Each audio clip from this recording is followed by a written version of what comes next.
నిన్ననే అనుకున్నాం మా జగనన్నకి ఎంత ప్రజాదరణ వచ్చింది, ఈవిడ ఖచ్చితంగా ప్రెస్ మీట్ పెడతారని. ఈవిడని పాయకరావుపేట ఎమ్మెల్యే అని ఎందుకు అంటానంటే, హోమ్ మినిస్టర్గా ఆవిడ ఎక్కడ కూడా బాధ్యతలు నిర్వర్తించని పరిస్థితి మనం ప్రతి అడుగులో కూడా చూస్తూ ఉంటాం. ఎంతసేపు ప్రోటోకాల్ ఎంజాయ్ చేయడానికి, జగనన్నని తిట్టడానికి మాత్రమే ఆమెకు హోమ్ మినిస్టర్గా బాధ్యతలు ఇచ్చారనేది క్లియర్గా చాలా సందర్భాల్లో మనకు అర్థమవుతూ ఉంటుంది.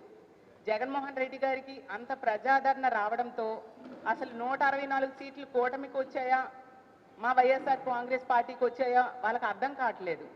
అంత ప్రజాదరణ చూసి వెన్నులో వణుకు పుట్టి ఈరోజు ఆవిడ ప్రెస్ మీట్ పెట్టడం జరిగింది. ప్రెస్ మీట్ పెట్టడానికి, జగనన్నను తిట్టడానికి ఈవిడికి సమయం ఉంటుంది. కానీ ఇదే విశాఖపట్నంలో మొన్ననే తల్లి కూతుర్ల మీద ఒక ప్రేమోన్మాది దాడి చేస్తే తల్లి దారుణంగా రక్తపు మడుగులో చనిపోయింది. ఆ బిడ్డ మొన్ననే మేము పరామర్శ చేయడం జరిగింది. ఆ బిడ్డ చావు బ్రతుకులతో పోరాడుతూ ఉంది హాస్పిటల్లో. కనీసం పరామర్శ చేయడానికి కూడా హోమ్ మినిస్టర్ గారికి సమయం లేదు. కానీ మా జగనన్నను తిట్టడానికి మాత్రం ప్రెస్ మీట్లు పెట్టడానికి ఈవిడికి సమయం ఉంటుంది.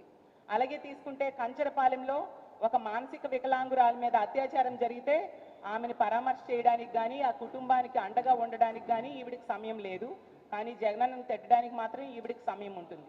అలాగే మొన్న రాజమండ్రిలో తీసుకుంటే నాగాంజలి ఆత్మహత్యకి ఒక టీడీపీ నాయకుడైన దీపక్ అనే వ్యక్తి వేధింపుల వలన ఆవిడ సూసైడ్ నోట్ రాసి మరీ చనిపోతే కనీసం ఆ కుటుంబాన్ని పరామర్శించడానికి కానీ, 13 రోజులు హాస్పిటల్లో ఉంటే ఆ అమ్మాయికి మెరుగైన వైద్యం అందుతుందా లేదా, ఆ అమ్మాయి ఎలా ఉందని చూడడానికి కానీ ఈవిడికి సమయం లేదు.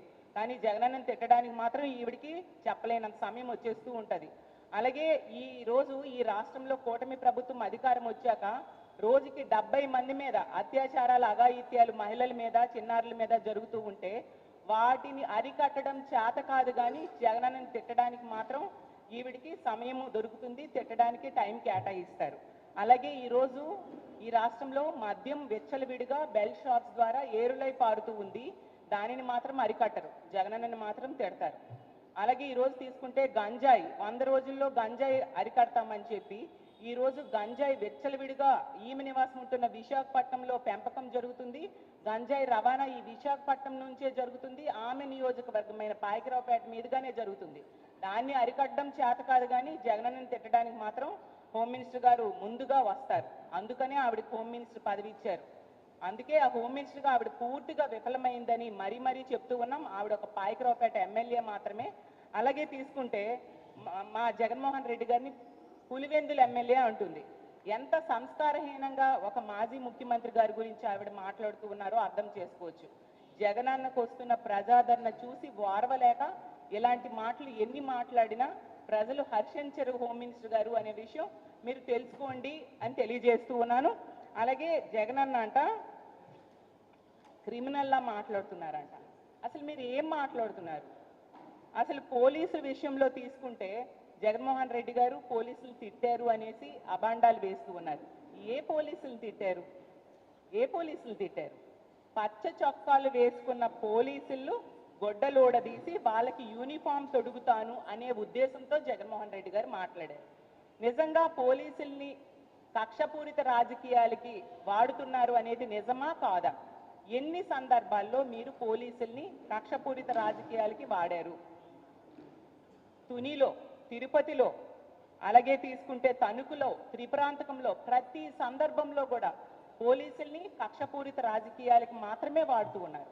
ఎక్కడ ప్రజాస్వామ్య పరిరక్షణ కోసం కానీ, ప్రజల రక్షణ కోసం కానీ, మహిళలు ఆడపిల్లల మాన ప్రాణాలు రక్షించడానికి కానీ మీరు ఎక్కడా ఉపయోగించిన పరిస్థితి క్లియర్గా కనిపిస్తూ ఉంది. అసలు క్రిమినల్ ఎవరు? అసలు 85% మంది మీ కూటమి ఎమ్మెల్యేల మీద క్రిమినల్ కేసులు ఉన్నాయి. సో క్రిమినల్ పార్టీ ఎవరిది అనేది మీరు తెలుసుకొని మాట్లాడితే బాగుంటుంది. సాక్షాత్తు మీ తెలుగుదేశం పార్టీని స్థాపించిన ఎన్టీ రామారావు గారే క్రిమినల్ అని ఎవరిని అన్నారు? ఏ నాయకుడు క్రిమినల్ నాయకుడు అనేది మీ అందరికీ తెలిసి కూడా ఇలా ప్రజల్ని మభ్య పెట్టడానికి ప్రయత్నించడం ఎంతవరకు సమంజసం హోమ్ మినిస్టర్ గారు అని నేను అడుగుతూ ఉన్నాను. ఈరోజు తీసుకుంటే గతంలో తెలుగుదేశం పార్టీ అధికారంలో ఉండేప్పుడు చాలా ఘోరంగా పోలీసుల్ని కక్షపూరిత రాజకీయాలకు వాడుకున్నారు. ఈ రోజు మళ్ళీ అధికారంలోకి వచ్చా కూడా అదే విధంగా రాజకీయ కక్ష సాధింపులకు వాడుతూ ఉన్నారు తప్ప వాళ్ళని ప్రజల రక్షణ కోసం వాడని పరిస్థితి. అసలు గతంలో పోలీసుల కాళ్ళు విరగ్గొట్టింది ఎవరు, పోలీసుల తాలూకా కళ్ళుకి గాయమయ్యేట్టుగా ప్రవర్తించింది ఎవరు అనేది ఈ రాష్ట్ర ప్రజలందరికీ కూడా క్లియర్గా తెలుసు. అలాగే తీసుకుంటే ఐపీఎస్ అధికారుల్ని పేర్లు పెట్టి తిట్టిన చరిత్ర ఈ రాష్ట్రంలో ఎవరికైనా ఉందంటే అది మీ నాయకులకే. లోకేష్ గారైనా చంద్రబాబు నాయుడు గారైనా ఏ విధంగా గతంలో పోలీస్ అధికారులను తిట్టారో మీకు చూపిస్తాను.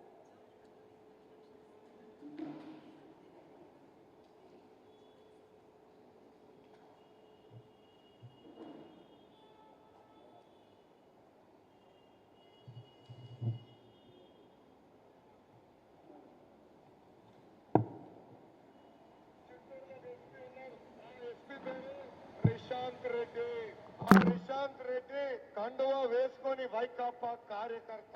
చంద్రబాబు నాయుడు గారి పైన వైకాపా నాయకులు రాలేస్తే ఈ రిశాంత్ రెడ్డికి కనబడలేదంట. ఆ రిశాంత్ రెడ్డి చెప్తున్నా 9 నెలలు ఓపిక పట్టు, నీకు ఆపరేషన్ చేపించి అన్ని కంపెనీ విధంగా చేస్తాడు ఈ Lokesh. Rishant Reddy, you are unfit to be an IPS officer. నువ్వు ఐపీఎస్ కాదు కదా, పీపీఎస్ ఆఫీసర్. పీపీఎస్ అంటే ఏంటో తెలుసా? పాపాల పెద్దిరెడ్డి పబ్లిక్ సర్వీస్. నీకు అంత సరదాగా ఉంటే ఆ కాకి యూనిఫామ్ తీసి వైకాపా బులుగు యూనిఫామ్ వేసుకో బ్రదర్ అని ఈ సభాముఖంగా ఆ పనికి మళ్ళీ ఐపీఎస్ ఆఫీసర్ కి నేను పోలీసుల పేర్లు పెట్టి మరి చాలా దారుణంగా తిట్టిన దూషించిన చరిత్ర మీ నాయకుడిదా మా నాయకుడిదా ఒకసారి తెలుసుకొని మాట్లాడితే బాగుంటుంది. అసలు ఈరోజు ఐపీఎస్ అధికారుల మీద అక్రమ కేసులు పెట్టించిన చరిత్ర ఎవరిది హోమ్ మినిస్టర్ గారు అని నేను అడుగుతూ ఉన్నాను. కులం పేరుతో, మతం పేరుతో, పార్టీల పేరుతో ఈరోజు పోలీస్ అధికారులకి పోస్టింగ్లు ఇవ్వకుండా వేధిస్తున్నది ఎవరు హోమ్ మినిస్టర్ గారు అని నేను అడుగుతూ ఉన్నాను. అసలు ఇంత దారుణంగా పోలీసుల్ని ఏ రోజు కూడా పోలీసుల కోసం మాట్లాడిన పరిస్థితి జగన్మోహన్ రెడ్డి గారు చేయలేదు. మీ నాయకులకే అలాంటి సంస్కారం ఉంది. అలాగే మహిళల కోసం కూడా మాట్లాడుతున్నారు హోమ్ మినిస్టర్ గారు. అసలు మహిళా పోలీస్ అధికారుల గురించి జగనన్న ఏ రోజైనా మాట్లాడారా?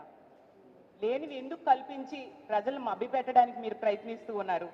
అసలు ఎక్కడైనా మహిళలకి అవమానించిన చరిత్ర కానీ చూసిన చరిత్ర కానీ మా పార్టీలో మీరు చూసారా? ఈరోజు తీసుకుంటే ఎవరైతే తప్పులు, ఏ పోలీసులు అయితే తప్పులు చేస్తారో, ఎవరు టీడీపీ ఏజెంట్లుగా వ్యవహరిస్తారో, ఎవరైతే అక్రమ కేసులు పెడతారో, ఎవరైతే రామగిరి ఎస్ఐల ఎంపీటీసీలను ఎత్తుకెళ్తారో అలాంటి వాళ్ళని మాత్రమే తెలుగుదేశం పార్టీ తాలూకా బట్టలు ఓడదీసి కాకి బట్టలు వేయిస్తాను అనే ఉద్దేశంతో జగన్మోహన్ రెడ్డి గారు మాట్లాడిన విషయం మీరు మర్చిపోవద్దు. ఏ మహిళనైనా కూడా అమ్మ అని మాతృభావంతో జగన్మోహన్ రెడ్డి గారు పిలుస్తారు, అదే విధంగా వ్యవహరిస్తారు. అంతగా మహిళలంటే ఎంతో గౌరవం జగన్మోహన్ రెడ్డి గారికి. ఈవెన్ అతను ముఖ్యమంత్రిగా పనిచేసిన 5 సంవత్సరాల్లో కూడా మహిళల్ని ఆర్థికంగా, రాజకీయంగా, సామాజికంగా ఉన్నత స్థానంలో కూర్చోబెట్టడానికి ఎంతగానో కృషి చేశారు. ఒక మహిళా పక్షపాత ముఖ్యమంత్రిగా 5 ఏళ్ళు పరిపాలించారు. అసలు ఈ రాష్ట్రంలో మహిళలందరూ తమ సొంత అన్న ముఖ్యమంత్రి అయితే ఎలా ఉంటుందో అలాంటి భద్రతని, భరోసాని జగనన్న ముఖ్యమంత్రిగా ఉండేప్పుడు ఆ రోజు పొందిన విషయం మీరు మర్చిపోవద్దు అని తెలియజేస్తూ ఉన్నాను.